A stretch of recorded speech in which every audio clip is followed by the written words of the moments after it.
Bismillahirrahmanirrahim. Continuing the Koran Interpreted, a translation by A.J. Arberry. We have Yasin. And, oh, the sound in this thing. And to a lesser extent, the next surah. But, I've been inspired with the first verse to make the gesture of earth. Right foot's one step forward, arm up, like, maybe crawling through the earth or something is the origin of that. Or the whole surah, but it's, has like a heart. In Surah 32, less of one, but it forces you to say it its way. If you read it in Arabic. In the name of God, the merciful, the compassionate, Yasin, by the wise Quran, thou art truly among the envoys on a straight path, the sending down of the Almighty, the All-Wise, that thou mayest warn a people whose fathers were never warned, so they are heedless. The word has been released against most of them, yet they do not believe. Surely we have put on their necks fetters up to the chin, so their heads are raised, and we have put before them a barrier, and behind them a barrier, and we have covered them, so they do not see. Alike is it to them, whether thou hast warned them, or thou hast not warned them. And they do not believe. Thou only warnest him who follows the remembrance, and who fears the All-Merciful and the Unseen. So give him the good tidings of forgiveness and a generous wage. Surely it is we who bring the dead to life, and write down what they have forwarded and what they have left behind. Everything we have numbered in a clear register. And this is good to comfort the grieving after death. Strike for them a symbol to the inhabitants of the city when the envoys came to it, and when we sent unto them 2 men, but they cried them lies. So we sent a third as reinforcement, and they said, we are assuredly envoys unto you. And they said, you are not but mortals like us. The All-Merciful has not sent down anything. You are speaking only lies. And they said, our Lord knows we are envoys unto you, and it is only for us to deliver the manifest message. And they said, we augur ill of you. If you give not over, we will stone you, and there shall visit you from us a painful chastisement. And they said, your augury is with you, if you are reminded, but you are a prodigal people. Then came a man from the furthest part of the city running. He said, my people, follow the envoys, follow such as ask no wage of you, that are right guided. And why should I not serve him who originated me, and unto you, and unto whom you shall be returned? What shall I take apart from him, God's whose intercession, if the All-Merciful desires affliction for me, shall not avail me anything, and who will never deliver me? Surely in that case I should be in manifest error. Behold, I believe in your Lord, and therefore hear me. It was said enter paradise. He said, ah, would that my people had knowledge, that my Lord has forgiven me, and that he has placed me among the honored, and we sent not down upon his people after him many hosts out of heaven. Out of heaven, neither would we send any down. It was only one cry, and though they were silent and still, ah, woe for those servants never comes unto them a messenger, but they mock at him. What have they not seen? How many generations we have destroyed before them?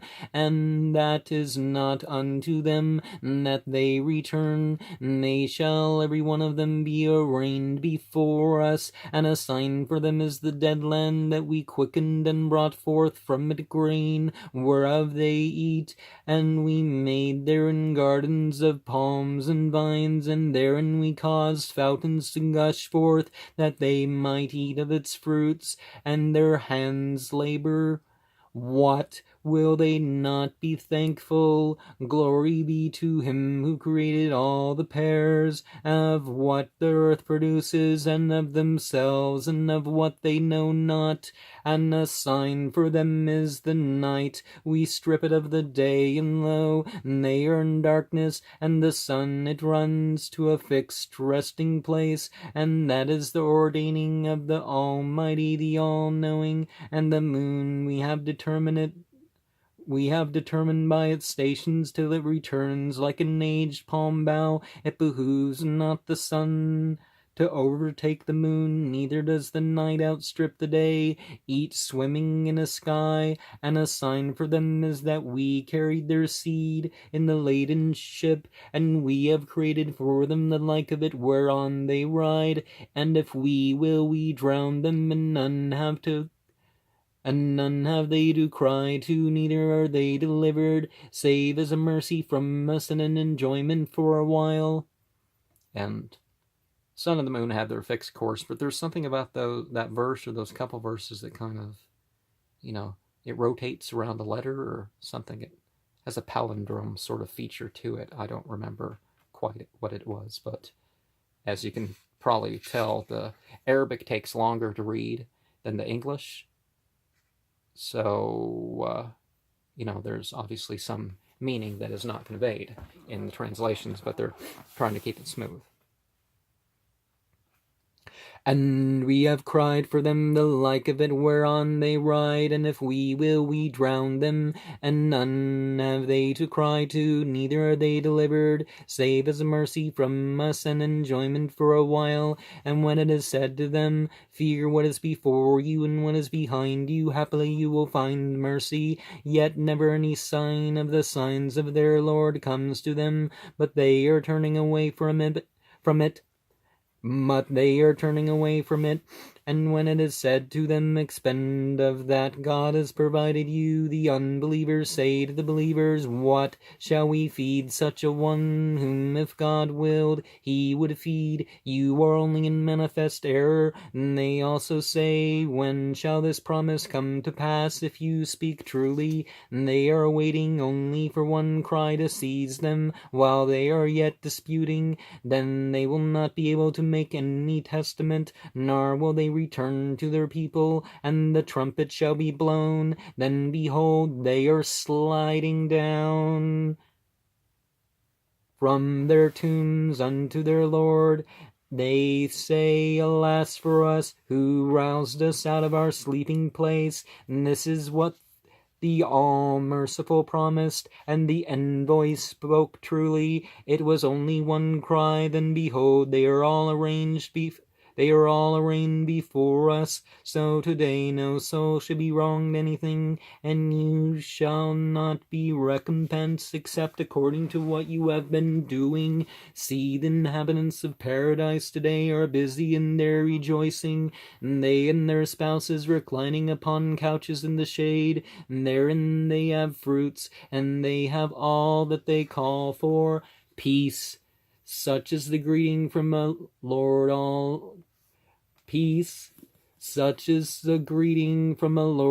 compassionate. Now keep yourselves apart, you sinners, upon this day. Made I not covenant with you, children of Adam, that you should not serve Satan? Surely he is a manifest foe to you, and that you should serve me. And that is a straight path. He led astray many a throng of you. Did you not understand? And this is Gehenna, hell.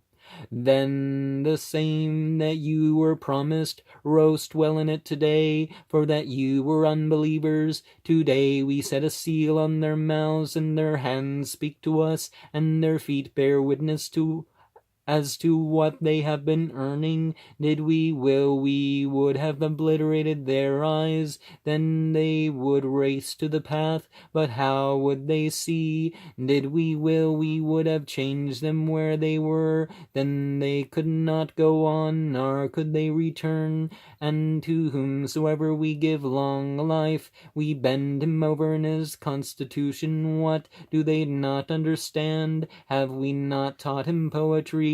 It is not seemly for him. It is only a remembrance and a clear Koran, that he may warn whosoever is living, and that the word may be realized against the unbelievers. Have they not seen how that we created for them of that our hands wrought cattle that they own? We have subdued them to them, and some of them they ride, and some they eat. Other uses also they have in them, and beverages. What will they not be thankful? Yet they have taken apart from God gods. Haply they might be helped, and they cannot help them, though they be host made ready for them. So do not let their saying grieve thee. Assuredly we know what they keep secret, and what they publish. Has not man regarded how we created him of a sperm drop?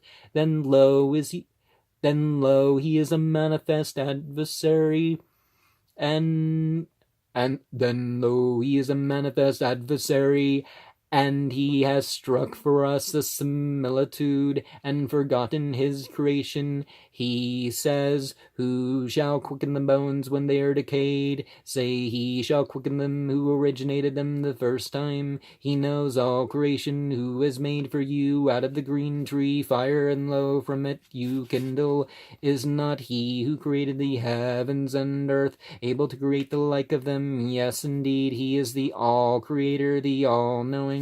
His command when he desires a thing is to say to it, be, and it is. So glory be to him in whose hand is the dominion of everything, and unto whom you shall be returned. And so that passage, aside from emotional issues, anxiety, and all that, various things like that, and of course normal recitation of the prayer, reading or reciting it in the late afternoon is a very good time to do so. If somebody's dying, or maybe just sick and no indication that they're dying, also a good time. Following my grandmother around the nursing home, trying to see what she was up to and remembering. In between, at least on 2 occasions, others I tried, but at least on 2 occasions I was able to quietly sing that to myself in Arabic. And during your final days, the Friday, the Thursday, the Wednesday,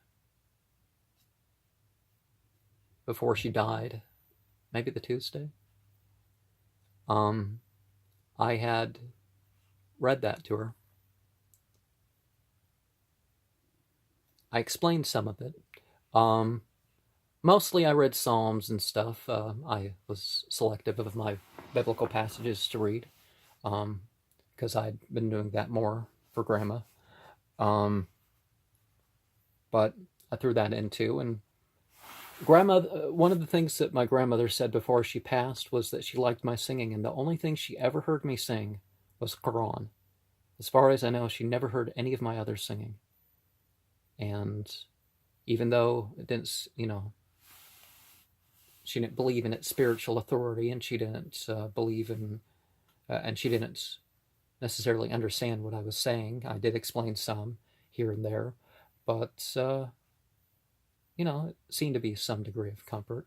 Now the Psalms was what she was used to, but now if a Muslim is dying, that is a passage that one should read.